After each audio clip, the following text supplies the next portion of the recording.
አንድ ጻድቅ ያደረገው ልንገራችሁ። አንድ በጣም ፍጹም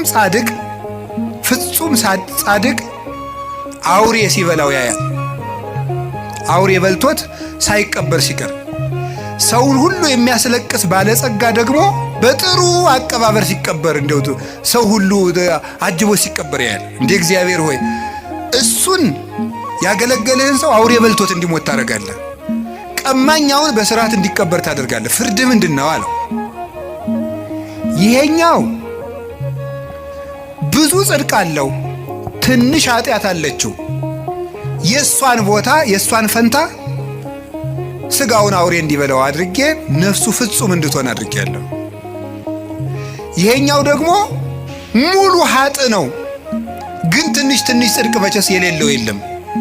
የዚያን ዋጋ ደግሞ በምድር ተመችቶት እንዲቀበር ተመችቶት እንዲኖር እንደገና ደግሞ በአጃቢ እንዲቀበር አድርጌያለሁ።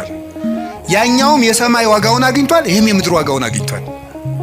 ስለዚህ ያኛውን አውሬ እንዲበላው ያደረኩት ሲበላው ዝም ያልኩት ዋጋው ፍጹም ይሆን ዘንድ ነው። አንተ በእኔ ፍርድ አትግባ ብሎ መለሰለት ይባላል። እኔ ሁሉንም አውቃለሁ ይላል።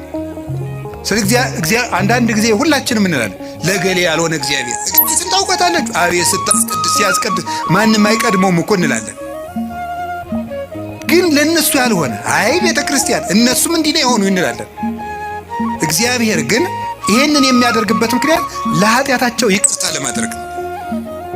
እንደዚህ ስላችሁ ደግሞ ጊዜ እንዲሁ በኃጢአቴ ነው ይሄን የተቀጣው ማለት ደግሞ በራሱ ትዕቢት ነው። ለምን መሰላችሁ? ለኃጢአቴ ይሄ መከራ ይበቃኛል ማለት ራሱ ትዕቢት ነው። በቸርነቱ ይዞኝ ነው እንጂ አባቶቻችን እንደ ቸርነት እንጂ እንደ በደላችን አይሁን የሚለውን ቅዳሴ ላይ ያለውን ቃል ሲተረጉሙ ብዙ ትርጉም ነው ያለው። መከራ የምታመጣብን የቸርነትህን ያህል ነው እንጂ የኃጢአታችን ያህል አምጥታ አታውቅም ይላሉ። የቸርነቱን ያህል እንጂ የኃጢአታችን ያህል መከራ ቢያመጣ በምድር ላይ መቆም የሚችል ሰው የለም። ስለዚህ እግዚአብሔር ለምንድን ነው ይህን የሚያደርገው ሲባል ይቅርታ ሊሰጠን ነው። ከቃሉ ጋር ናችሁ? እግዚአብሔር ከሁላችን ጋር ይሁን።